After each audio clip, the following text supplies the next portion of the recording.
ప్రస్తుతం 19వ తారీఖున అంబేద్కర్ విగ్రహ ఆవిష్కరణ ఏర్పాట్లు జరుగుతున్నాయి. కలెక్టర్ ఢిల్లీరావు గారు మనతో ఉన్నారు. సార్ చెప్పండి, ఒక మంచి అవకాశం, చాలామంది కలెక్టర్లు విజయవాడలో పనిచేశారు, కానీ ఒక అద్భుతమైన విగ్రహానికి దాంట్లో కూడా మీరు కూడా భాగస్వాములు అయ్యారు. ఎలా ఫీల్ అవుతున్నారు? చాలా ఆనందంగా ఉందండి. ఒక గొప్ప విగ్రహాన్ని మన విజయవాడలో పీడబ్ల్యూడి గ్రౌండ్స్లో ఏర్పాటు చేసుకోవడం, మనకి ఇక్కడ నుండి విజయవాడలో ఇది ఒక ఐకానిక్ స్ట్రక్చర్ అవబోతుంది. విజయవాడకి ఎవరైనా వస్తే స్టాచ్యూ ఆఫ్ సోషల్ జస్టిస్ ఎలా అయితే లిబర్టీకి వెళ్ళాలనుకున్నాను చెప్పి యూఎస్కి వెళ్ళే వాళ్ళు అనుకుంటారో, అలా విజయవాడకు వస్తే అనేటువంటిది స్టాచ్యూ ఆఫ్ సోషల్ జస్టిస్ని చూడాలని అనుకుంటారు. సుమారుగా 405 కోట్లతో ఉన్నటువంటి ప్రాజెక్టు, సుమారుగా 1800 ఏకర్స్తో ఉన్నది. సో రెండు కలిపి, అంటే స్టాచ్యూ ఒకటే 125 ఫీటు, కింద కూడా కలుపుకుంటే 210 ఫీట్ అనేటువంటిది. దెన్ దీంతో పాటుగా మనకి కాన్ఫరెన్స్ హాల్ ఉంది, తర్వాత క్యాంటీన్ ఉంది, మార్నింగ్ అనేటువంటి వాక్కి సపరేట్గా నాన్ టికెటెడ్ ఏరియా ఉంది. దాని ground floor, first floor, second ఫ్లోర్కి సంబంధించినటువంటి డిఫరెంట్ ఎక్స్పీరియన్స్ సెంటర్స్ తర్వాత ఇవన్నీ కూడా ఉన్నాయి. అండ్ రియల్గా ఇది ఒక మాన్యుమెంట్ అంటాం చూసారంటే, అంటే సచ్ ఎ మాన్యుమెంట్.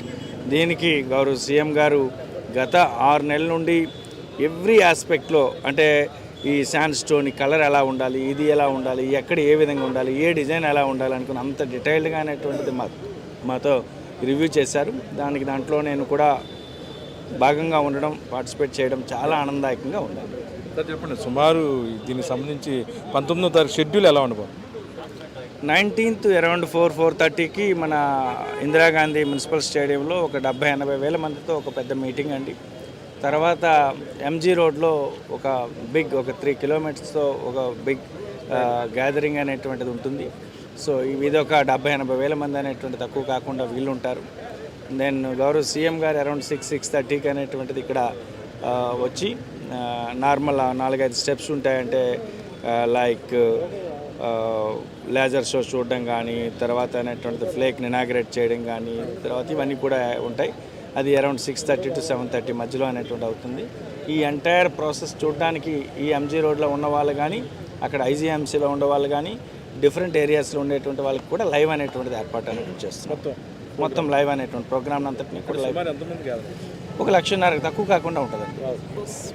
ఈ రోజున విజయవాడ నడిబొడ్డున బందర్ రోడ్లో 125 అడుగుల భారత రాజ్యాంగ నిర్మాత బాబాసాహెబ్ అంబేద్కర్ గారి విగ్రహాన్ని 19వ తారీఖు ముఖ్యమంత్రి గారి చేతుల మీదుగా ఆవిష్కరించడం జరుగుతుంది. ఆ ఎంటైర్ ఆంధ్రప్రదేశ్లో ఉన్నటువంటి దళితులందరూ కూడా చంద్రబాబు నాయుడు గారి గవర్నమెంట్ ఉన్నప్పుడు అమరావతిలో విగ్రహం ఏర్పాటు చేస్తామని చెప్పి చేయలేదు. జగన్మోహన్ రెడ్డి గారు ఇంకొక 3 monthsలో ఎలక్షన్స్ వస్తాయి. ఈ 5 ఏళ్లలో ఆయన చెప్పినటువంటిది ఏదైతే ఉందో ఆ కమిట్మెంట్, నేను అంబేద్కర్ గారి విగ్రహాన్ని ఏర్పాటు చేస్తానని చెప్పి 404 కోట్లతో నడిబొడ్డున ఏర్పాటు చేయటం అనేది ఒక దళితుడిగా ఆంధ్రప్రదేశ్లో ఉన్న దళితులందరికీ ఒక విన్నపం చేస్తున్నాను. మన దళితులందరం కూడా జగన్మోహన్ రెడ్డి గారికి కృతజ్ఞత కలిగి ఉండాలని చెప్పి సందర్భంగా తెలియజేసుకుంటున్నా. అంబేద్కర్ గారు ఇచ్చినటువంటి ఏదైతే రిజర్వేషన్స్ ఉన్నాయో ఆ రిజర్వేషన్స్ అన్నీ కూడా మనం అనుభవిస్తున్నాము దళితులుగా. ఈ అనుభవిస్తున్నటువంటి ఈ దళితుల రిజర్వేషన్స్ని బట్టి మనందరం కూడా ఆయన రుణం తెచ్చుకునేలాగా మళ్ళీ జగన్మోహన్ రెడ్డి గారిని ముఖ్యమంత్రి చేయాలని చెప్పి మనస్ఫూర్తిగా కోరుకుంటున్నాను.